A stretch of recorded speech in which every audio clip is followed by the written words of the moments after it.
Hai lur. Sebelum lanjut subrek dulu lur. Sedia kopi sedia udut, dan juga mol-mol. Reinkarnasi. Dari Yan Kaisar. Douki Daratan, Zhongzhu, Suang di Yuan. Ledakan. Langit dan bumi bergetar, kehampaan pecah, dan energi surga dan bumi terus berkumpul menuju pusaran energi susu di kehampaan. Di tanah, banyak orang diam-diam menyaksikan apa yang terjadi saat ini. Antara langit dan bumi, kecuali beberapa orang, semua orang dan Warcraft jatuh ke tanah dan melihat pemandangan di atas langit. Hanya pria muda berbaju putih di udara yang memancarkan cahaya panas di matanya.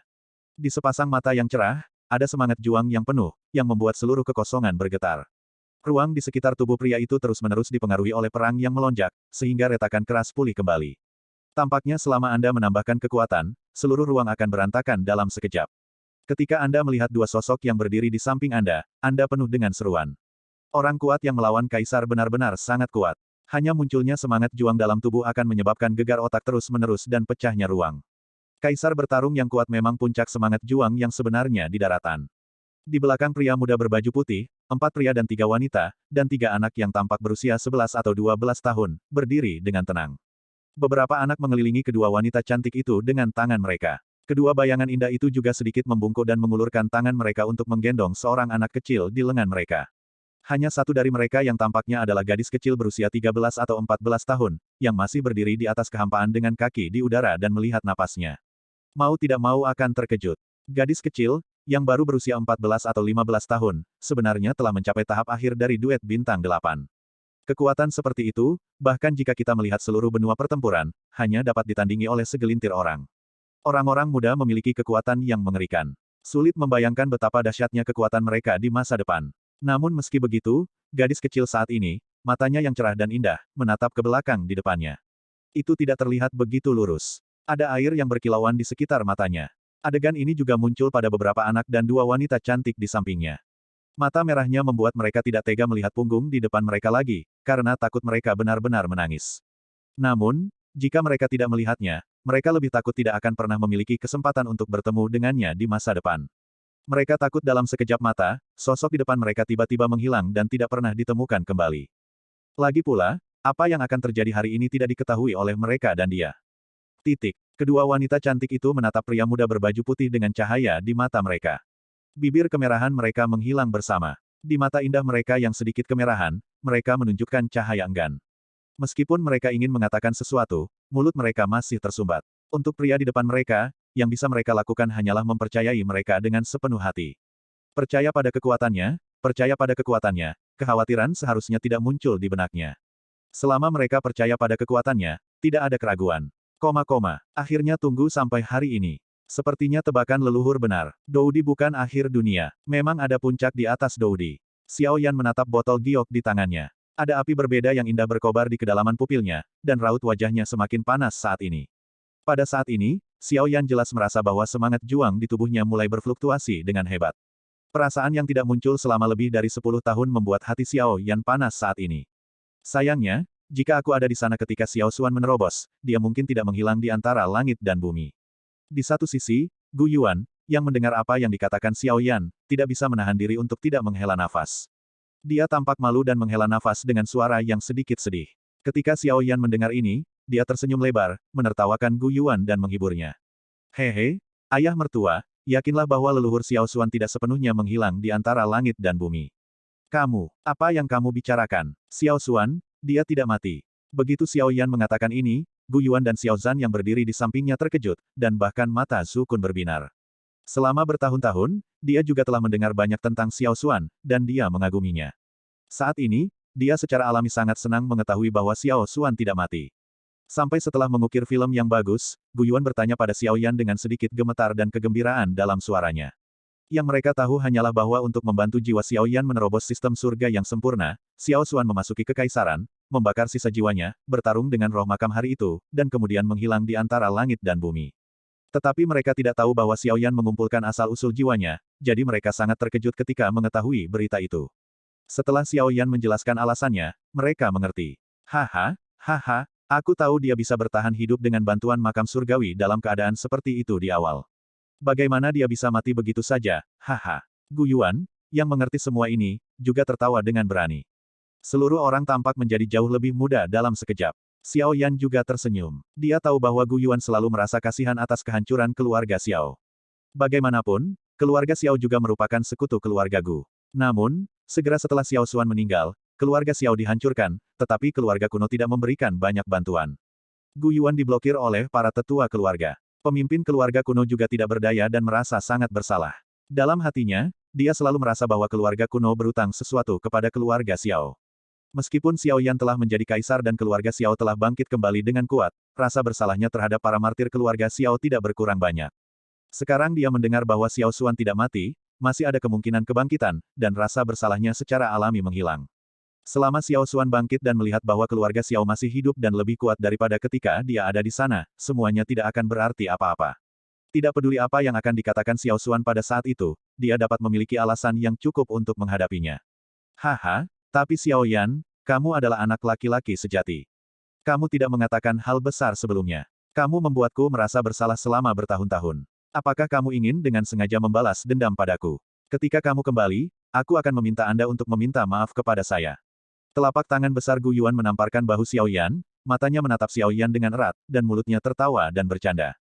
Tentu saja, Xiao Yan tahu beberapa arti lain, tapi dia hanya bisa mengangguk diam-diam.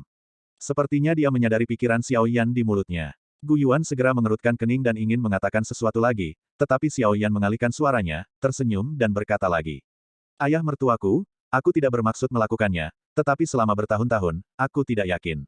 Saya dapat menghidupkan kembali leluhur saya. Oleh karena itu, saya tidak berani membuat kesimpulan. Namun, sampai hari ini, saya merasa bahwa asal-usul jiwa leluhur saya telah berubah, dan saya yakin bahwa saya akan dapat membangkitkannya kembali, leluhurku. Adapun perjalanan ini, saya tidak tahu apakah saya bisa kembali hidup-hidup, tetapi menantu laki-laki saya harus melakukan yang terbaik untuk kembali dan meminta maaf kepada ayah mertuanya. Begitu suara itu jatuh, mata Xiao Yan menatap Gu Yuan sejenak, dan Xiao Yan berbalik dengan ganas. Dia tidak lagi memperhatikan Gu Yuan yang wajahnya menjadi sedikit berat, tetapi melihat pusaran putih susu yang aneh yang telah berhenti mengumpulkan energi langit dan bumi dalam kehampaan. Di balik tangan Xiao Yan, napas seluruh orang tiba-tiba menjadi tenang.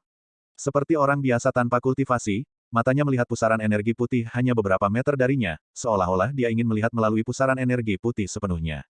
Xiao Yan berdiri diam di kehampaan, tetapi momentum muncul dari udara tipis, seperti pedang tajam, bergegas langsung ke langit, memotong langit dan menembus kehampaan sampai akhir kehampaan. Dalam 10 tahun sejak Xiao Yan menjadi kaisar, Xiao Yan telah mengunjungi banyak makam kaisar kuno yang kuat. Meskipun sebagian besar dari mereka telah dihancurkan oleh orang luar, beberapa belum ditemukan oleh dunia, tetapi meskipun demikian, beberapa informasi yang diperoleh masih merupakan secangkir gaji gerobak air untuk Xiao Yan. Tetapi bahkan dalam keadaan seperti itu tidak berhenti, sampai setahun yang lalu, dan sejak saat itu, Xiao Yan memiliki firasat kuat bahwa metode kebangkitan Xiao Xuan pasti ada dalam waktu dekat. Sekarang, firasat di hati Xiao Yan telah datang. Metode kebangkitan Xiao Xuan ada di pusaran energi Bima Sakti di depannya. Leluhur Xiao Xuan dan generasi muda Xiao Yan akhirnya bisa membalas keberuntunganmu. Xiao Yan melihat pusaran energi putih susu di depannya dan berpikir dalam hatinya. Kemudian dia menoleh dan menatap Suner dan Cailin. Kedua wanita itu menatap Xiao Yan dengan mata merah. Mata mereka penuh dengan keengganan dan cinta yang kuat. Xiao Yan mengulurkan tangannya untuk memeluk kedua wanita itu dengan anak-anak mereka dan mengambil napas dalam-dalam dari aroma samar pada mereka. Xiao Yan berkata dengan nada enggan. Jaga dirimu dan anak-anakmu ketika aku kembali. Kedua wanita itu diam-diam menutup mata mereka dan mengangguk sebagai jawaban. Kemudian Xiao Yan menatap gadis kecil yang juga meringkuk di lengannya, membungkuk, memasang senyum hangat penuh kasih di sudut bibirnya, lalu berbisik. Xiao Xiao, sebagai saudara perempuan, aku harus menjaga dua adik laki-laki ibuku. Xiao Xiao mendengarkan titipan Xiao Yan dan akhirnya tidak bisa menahannya. Di mata merahnya yang indah, air mata kristal mengalir di matanya. Kedua lengannya yang ramping juga memeluk leher Xiao Yan. Kepalanya yang indah bersandar erat pada lengan Xiao Yan dan menangis dengan keras. Ketika Suner dan Cailin melihat ini, mata merah mereka menjadi semakin merah, dan air mata mereka yang cerah akan jatuh seperti mutiara. Melihat pemandangan ini, Xiao Yan mendengarnya, putri menangis dalam pelukannya. Secara alami, dia tidak bisa diam, tetapi dia juga tahu bahwa jika dia tidak bisa tetap stabil saat ini, dia takut setelah dia pergi, keluarga akan mengkhawatirkannya sepanjang hari. Dia dengan cepat memilah emosi batinnya, dan kemudian Xiao Yan mengambil Xiao Xiao meringkuk dalam pelukannya. Senyum hangat muncul di sudut mulutnya, memandang Suner dan Cailin, dan bercanda. Dua gadis, itu bukan perpisahan hidup dan mati. Itu hanya akan bermain di tempat lain. Bukan berarti kamu tidak, jangan kembali dan menangis. Tidakkah kamu percaya kekuatanku? Kata-kata Xiao Yan baru saja keluar. Suner dan Kailin dengan cepat membersihkan emosi mereka di wajah cantik mereka.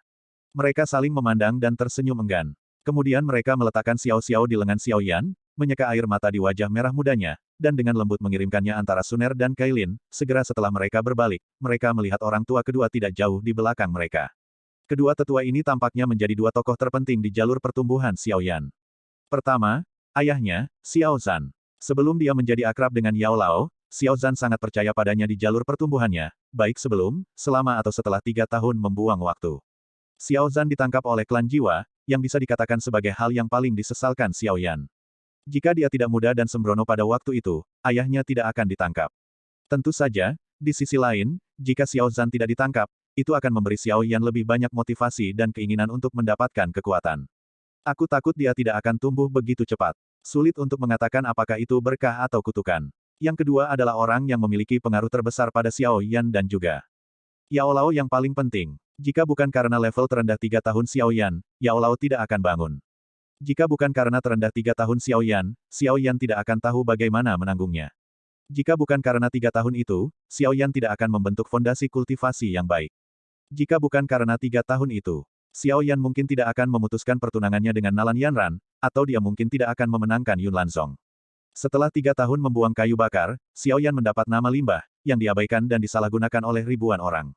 Setelah 3 tahun membuang kayu bakar, Xiao Yan memimpin Nalan untuk menginjak pintu dan membatalkan pernikahannya. Dia menandatangani perceraian 3 tahun. Akibatnya, kemarahan Yun Lanzong. Tapi, jika tidak selama 3 tahun ini, Xiao Yan tidak akan mendominasi wilayah tanduk hitam pada saat itu. Jika bukan karena 3 tahun ini, Xiao Yan tidak mungkin secara paksa mendirikan Liga Yan dan mendominasi kerajaan Gama sendirian. Jika bukan karena 3 tahun ini, daratan Zhongzu tidak akan pernah memiliki kesempatan dengan Xiao Yan. Klan Xiao tidak akan ada lagi. Jika bukan karena 3 tahun ini, Xiao Yan tidak mungkin bergandengan tangan dengan pasukan Zhongzu untuk membangun aliansi Tianfu, apalagi mencapai kaisar pertempuran hari ini. Karena itu, apa yang dimiliki Xiao Yan sekarang tidak dapat dipisahkan dari kedua orang ini. Dapat dikatakan bahwa tanpa dorongan dan dukungan dari Xiao Zhan dan budidaya Yao Lao, Xiao Yan hanya bisa jatuh di sudut kecil benua setelah semua.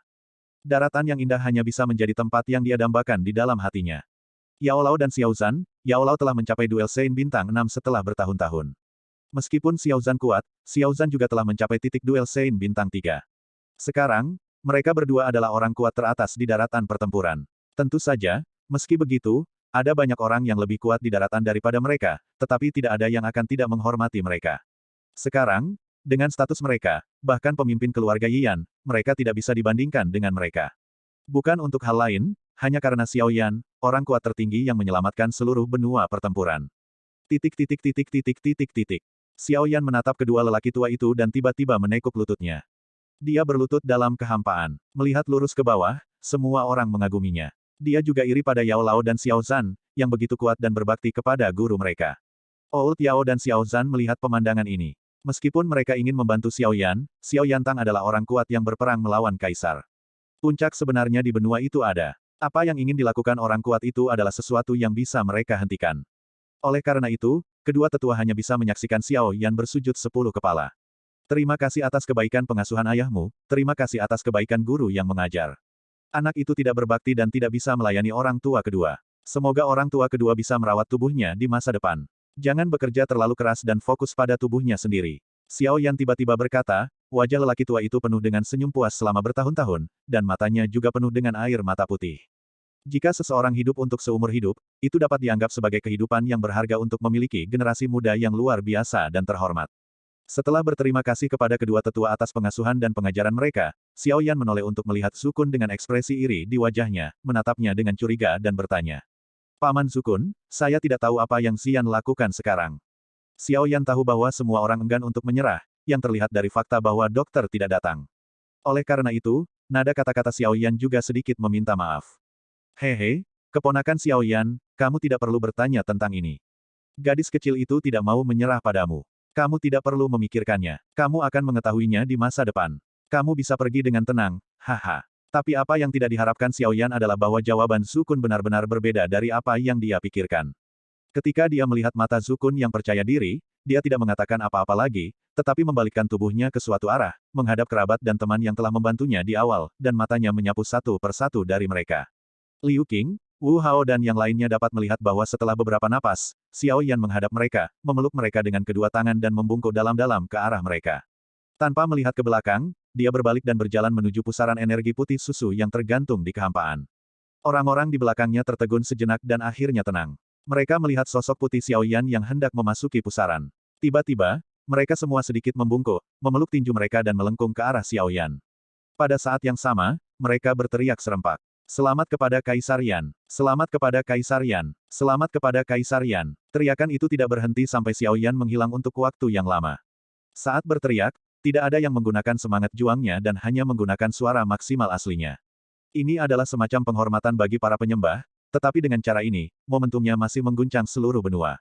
Ketika orang-orang berteriak, tidak ada yang mau, karena orang yang mereka teriak adalah orang yang menyelamatkan seluruh benua pertempuran. Orang itu adalah Kaisar Yan, Xiao